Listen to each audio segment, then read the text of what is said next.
நான் ஒரு விஷயம் சொல்றேன், நான் இது பல இடங்கள்ல சொல்லியிருக்கேன், பெற்றோர்கள் ரொம்ப ஃப்ரெஷ்ஷாக கேட்டுட்டு இருக்கீங்கிறதுனால சொல்றேன். நம்முடைய மேனாள் டிஜிபி இதுக்கு முன்னால இருந்தவங்க பேர் ஞாபகம் இருக்கா? எனிபாடி? சைலேந்திர பாபு ஐபிஎஸ். நானும் அவரும் இன்னிலேருந்து 15 வருஷத்துக்கு முன்னால இந்த அண்ணா நகர்ல SBOI ஸ்கூல் இருக்குல்ல, அங்க பேச போயிருந்தோம் சார். எனக்கு அவர் யாருன்னு தெரியாதப்போ அவர் அவ்வளவு உயர்ந்த பதவியில் இல்லை. அப்போ அவர் வேற ஏதோ ஒரு உயர்ந்த பதவியில் இருந்தார், டிஜிபியா இல்லை. நான் as usual I am speaker. நான் வந்து உட்கார்ந்து இருக்கிறேன், அவரும் உட்கார்ந்துருக்காரு. அவர் கீனோட் அட்ரஸ், நான் கீனோட் அட்ரஸ், அவர் சீஃப் கெஸ்ட் நினைக்கிறேன். அன்னைக்கு அவர் ஒரு 20 நிமிஷம் பேசினாருங்க. அதுல 8 நிமிஷம் அவர் பேசின பேச்சு இருக்குல்ல, என் வாழ்க்கையில் என் மரணம் வரைக்கும் நான் மறக்க மாட்டேன். நல்ல ஸ்பீக்கர்ஸ்ங்கிறவங்க யார் தெரியுமா தமிழ் உறவுகளை? பேசிட்டு போறவங்க இல்ல, பேசிட்டு போனதுக்கு அப்புறமா உள்ள பேசிக்கிட்டே இருக்கிறவங்க. உள்ள பேசிக்கிட்டே இருக்கணும். ஏதோ ஒன்று சொன்னாங்களே இதை சொல்லிட்டாங்களே இந்த மாதிரி உள்ள இருந்துகிட்டே இருக்கணும். என் வாழ்க்கையில மறக்க முடியாத அந்த 8 நிமிடத்தில் அவர் பேசினதை நான் ஒரு 2 நிமிஷத்துல சொல்றேன். ஏன்னா he is not a speaker, he is officer, I am a speaker. அந்த ஆர்ட் என்கிட்ட இருக்கு. 2 நிமிஷத்துல சொல்றேன். அவங்க கூட பிறந்தவங்க எல்லாம் எல்லாருமே ஹையர் போஸ்ட்ல இருக்கிறவங்க, அவங்க கூட பிறந்தவங்க எல்லாருமே அந்த கேட்டகரியில இருக்கிறவங்க, ஐபிஎஸ் அந்த கேட்டகரியில. உங்க அப்பா ஒரு சாதாரண வேலை, நாகர்கோயில் இடம். அங்க அன்னைக்கு அவர் வேலைக்கு போயிட்டு வந்து தன்னுடைய சட்டையை மாட்டியிருக்கார். ஆணில மாட்டுவாங்க தெரியுமா அப்பாங்க எல்லாம், முதல்ல ஆணில மாட்டியிருக்கார். காலையில் எழுந்திரிச்சு சட்டை எடுத்து போடும்போது சட்டை பையில 5 ரூபாவை காணும். அவங்க மனைவி கிட்ட வந்து கேட்டிருக்காருமா, நீ எடுத்தியாமா? நான் எடுக்கல. பசங்க எல்லாருக்கிட்ட கேளுங்க. பசங்க எல்லாருக்கிட்ட கேட்டிருக்காங்க, எடுத்தியா? எடுக்கல. யாரும் எடுக்கல. அப்பா போயிட்டார், அம்மா போயிட்டாங்க. 15 வருஷம் ஆயிடுச்சு இது நடந்து. இவருக்கு போலீஸ்ல வேலை கிடைச்சிச்சு. ஒரு காவல்துறை அதிகாரியா வந்துட்டு நல்ல ட்ரெஸ் எல்லாம் போட்டுக்கிட்டு ஃபர்ஸ்ட் மாசம் சம்பளம் எடுத்துட்டு ஃபுல் யூனிஃபார்ம்ல வரார். ஃபுல் யூனிஃபார்ம்ல வந்து அவர் ரிட்டையர்மெண்ட் அப்போங்க. அவங்க அம்மாவுக்கு தான் சல்யூட் பண்ணார். அவர் ரிட்டையர்மெண்ட் அந்த வீடியோ எடுத்து பாருங்க. கடைசியா he salute his mother. கொடுத்துட்டு நான் வந்து கதைப்போமா வித் பர்வீன் சுல்தானால அவங்களோட உட்காந்து பேசுறேன். யூடியூப்ல இருக்கு அந்த கான்வர்சேஷன் இருக்கு. நான் சொல்றது ஹிஸ்டரி, சும்மா சம்பவம் ஏதோ ஒன்று காதல கேட்டதெல்லாம் சொல்லலை. It's history. 15 வருஷத்துக்கு அப்புறமா அந்த கையில இருக்கக்கூடிய அந்த சம்பளத்தை எடுத்துட்டு வந்து அம்மாட்ட கொடுக்குறாரு. கொடுத்துட்டு அவங்க சோஃபால உட்காந்துருந்தாங்களா, இவங்க கீழே உட்காந்துருக்காரு. அம்மா சொல்லுப்பா, உங்ககிட்ட ஒரு விஷயம் சொல்லணும். என்னப்பா? இன்னிலேருந்து 15 வருஷத்துக்கு முன்னால அப்பாவுடைய சட்டப்பையில் 5 ரூபா காணலம்மா. ஆமாம், அதை நான் தாம்மா எடுத்தேன். கன்ஃபெஷன். அம்மா பதில், பேரண்டிங். எனக்கு தெரியும்ப்பா. பையன், பார்த்தீங்களாம்மா நான் எடுத்தது பார்த்தீங்களா? இல்லைப்பா. அப்போ நான் எடுத்தேன்னு எப்படிம்மா தெரியும்? நான் உங்ககிட்ட வந்து கேட்கும்போது எடுத்தியான்னு கேட்கும்போது நீ எடுக்கலன்னு சொன்னல்லப்பா. ஆமாம், அதை நான் நம்பலப்பா. இது அவங்க சொன்னாங்க. நான் சொல்லட்டுமா என்னுடைய அப்சர்வேஷன்? தன் கணவன் சட்டை பையிலிருந்து 5 ரூபாய் பையன் எடுக்கிறான் என்பதனை கண்டு கொண்ட தாய் அந்த வினாடியிலிருந்து அந்த குழந்தை எப்படி வளர்த்தாங்க தெரியுமா? எவன் சட்டப்பையிலேருந்து எவன் காசு எடுத்தாலும் அவனை பிடிச்சி கொண்டு போய் நீதிமன்றத்தில் நிறுத்தி வைக்கிற காவல்துறை அதிகாரியாக அந்த குழந்தையை உருவாக்கினார். That is call parenting. பேரண்டிங்ன்றது என்ன நினைச்சிட்டீங்க? Is that biological thing? No, it's not biological. Parenting is not biological.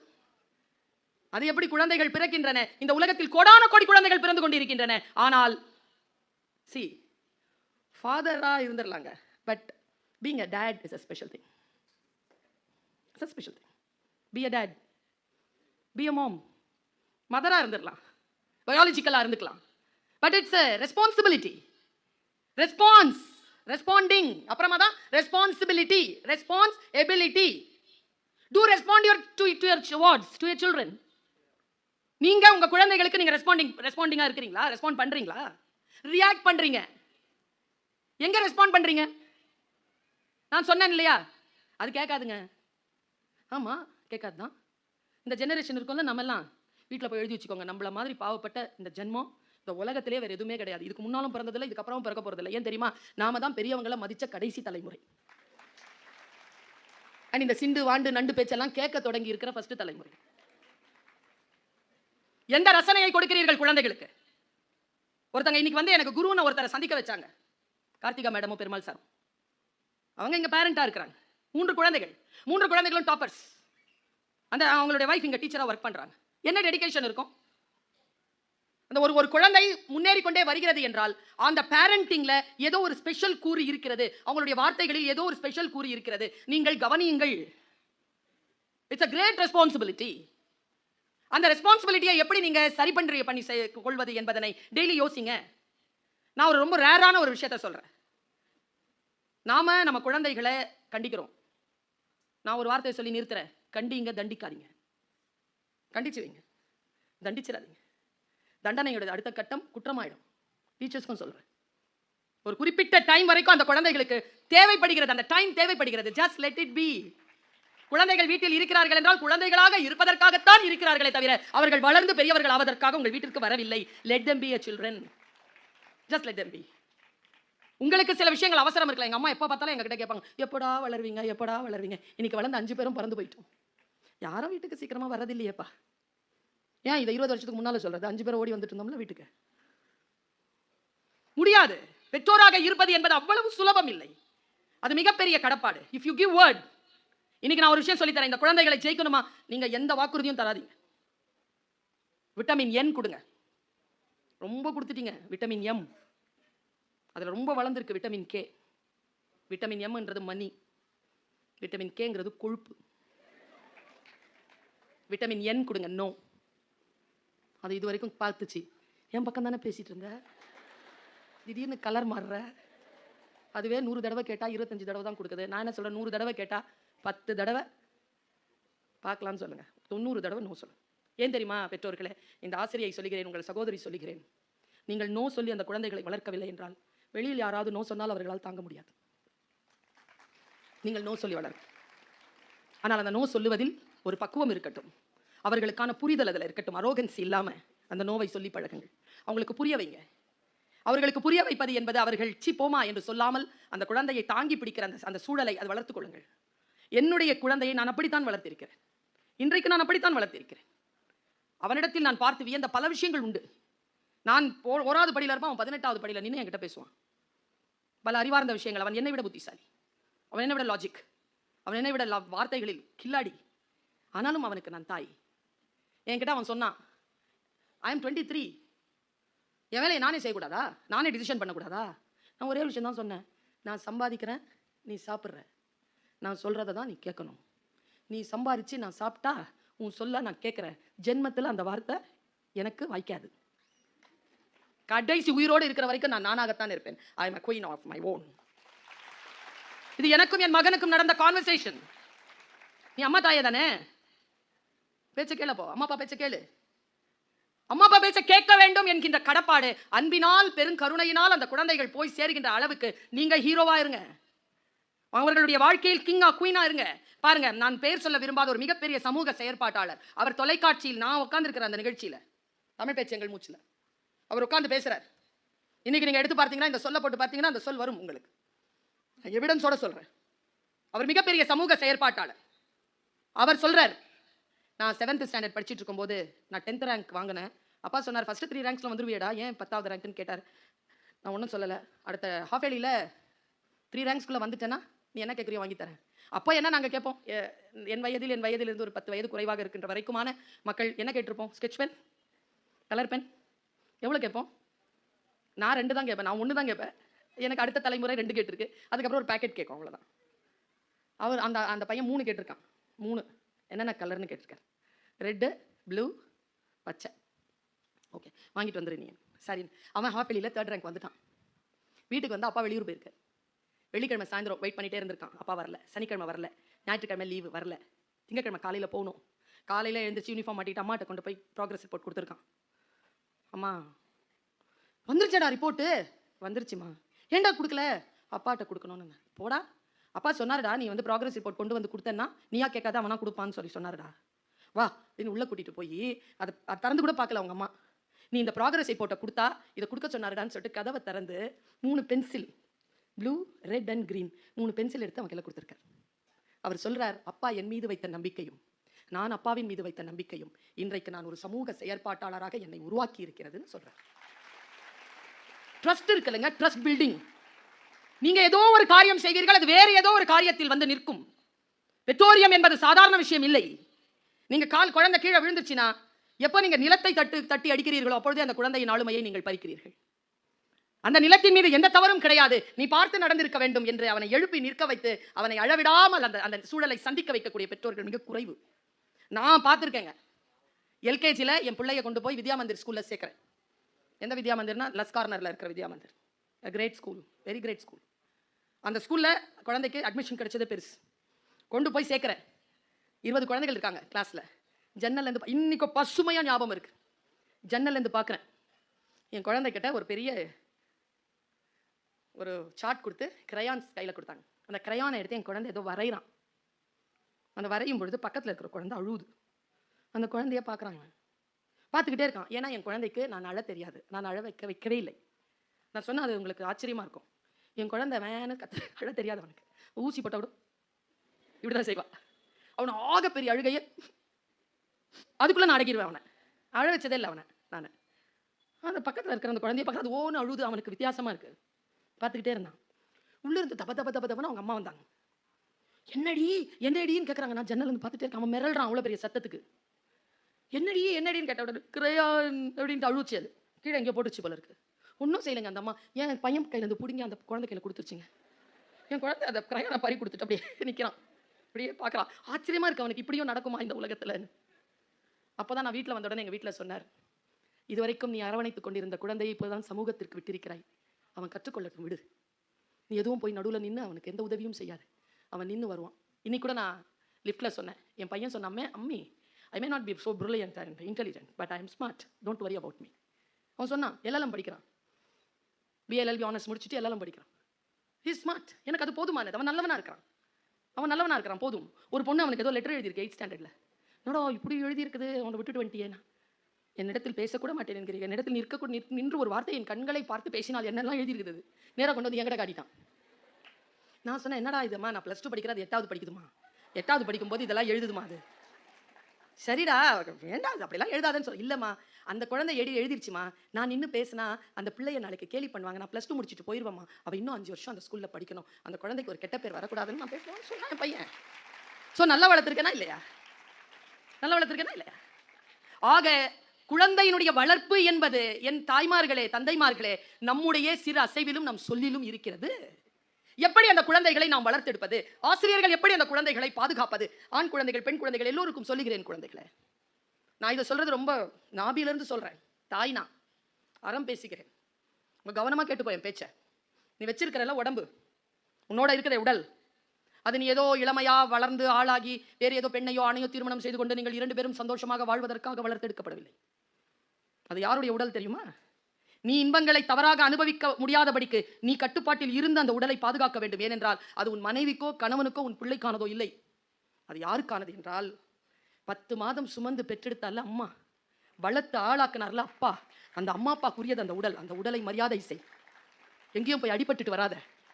அதுக்குள்ள எந்த ஒரு தவறான விஷயத்தையும் போட்டு நோய்வாய்ப்பட்டுடாத. எந்த அளவிற்கு நீ புனிதமாக உன் உடலை காக்கிறாயோ அந்த அளவிற்கு அந்த பெற்றோருக்கு நீ நன்றி செலுத்துகிறாய் என்று பொருள். அம்மா அப்பாவுக்கு அப்படிதான் நன்றி செலுத்த முடியும். உன் உடலை பாதுகாத்து மட்டும்தான் நன்றி செலுத்த முடியும். படிப்பெல்லாம் வந்துடும், இவங்க பார்த்துக்குவாங்க. அதை பயிலாவெல்லாம் விட மாட்டாங்க. 100% ரிசல்ட் தானே மேடம்? விட மாட்டாங்க. அதுலேருந்து ஜெயிக்கிறது எப்படின்னு தான். நீ உன் தாய் தந்தையருக்கு எதை தருகிறாய்? நான் ஒரு சின்ன விஷயத்தை சொல்றேன். சார், இன்னொரு 10 நிமிஷம் பேசலாமா? இன்னொரு 10 நிமிஷம் மட்டும் அந்த குழந்தைகளுக்கு சொல்.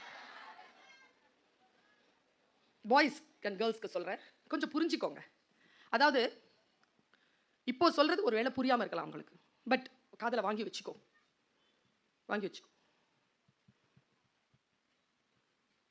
நான் ஒரு காலேஜில் ப்ரொஃபஸராக இருக்கேன். இன்னும் 2-3 வருஷத்தில் என்ன நீ வேறு ஒரு உயர்ந்த இடத்தில் நீ என்னை பார்ப்பாய். நான் வளர்ந்து கொண்டிருக்கிறேன். முதல்ல என்னுடைய லைஃப்பை வந்து நான் ஸ்டார்ட் பண்ணது ஒரு பென்சிலில் தான். குழந்தைகளை ஐ வாஸ் அ பிடி teacher for LKG, UKG and 5th standard primary ஸ்கூலில் ஒரு பிடி டீச்சராக தான் நான் போனேன். இன்னைக்கு ஒரு பல்கலைக்கழகத்தில் இருக்கக்கூடிய அகாடமிக் கவுன்சில் மெம்பர் சார். நான் வந்து ஒரு காலேஜில் எனக்கு கீழே வந்து 4 பேர் பிஹெச்டி பண்ணுறாங்க. ஒருத்தங்க சப்மிட் பண்ணிட்டான். I'm a guide. நான் பிஹெச்டியில் நான் ஒரு கல்வியாளர். நான் இந்த அளவுக்கு வளர்ந்துருக்கேன். இப்போ என் கையில் இருக்கக்கூடிய பென் கிரீன் பென். பென்சில்ல இருந்து நான் கிரீன் பென்னுக்கு வந்திருக்கேன். இன்னும் 2-3 வருஷத்தில் என் கிரீன் பென்ல இருக்கக்கூடிய கிரீன் இங்குக்கான அதிகாரம் கூடும். நான் சைன் பண்ணும்போது இந்த ஃபைலில் என் அதிகாரம் கூடும். என் தகுதியின் அடிப்படையில் நான் அதை பெறுகிறேன். நான் உங்க எல்லோருக்கும் ஆசீர்வாதம் பண்ணிக்கிறேன். இன்னொரு 5 வருஷம் எடுத்துக்கோ, 5 இயர்ஸ், 7 இயர்ஸ் எடுத்துக்கோ. நான் ரிட்டையர் ஆகிறதுக்கு இன்னும் இருக்குது, எனக்கு 10 வருஷம் இருக்கு. வா, 7 இயர்ஸ் கொடுக்குறேன் உனக்கு. வா. ஒரு ஃபைல் இங்க இருக்கு, அனாந்தரத்தில் இருக்கு. ஒரு ஃபைல் இருக்கு, இங்க ஒரு பென் இருக்கு, அது கிரீன் பென். ஃபைல் என் கையில் இருக்க, கிரீன் பென் உன்கிட்ட இருக்க. கேபின் தட்டிட்டு உள்ள வந்துட்டு ஃபைல் நான் காட்ட நீ சைன் பண்ண போறியா? இல்ல கிரீன் பென் என்கிட்ட இருக்க, ஃபைல் உன்கிட்ட இருக்க, கதவு தட்டி உள்ள வந்து என்கிட்ட சைன் வாங்க போறியா?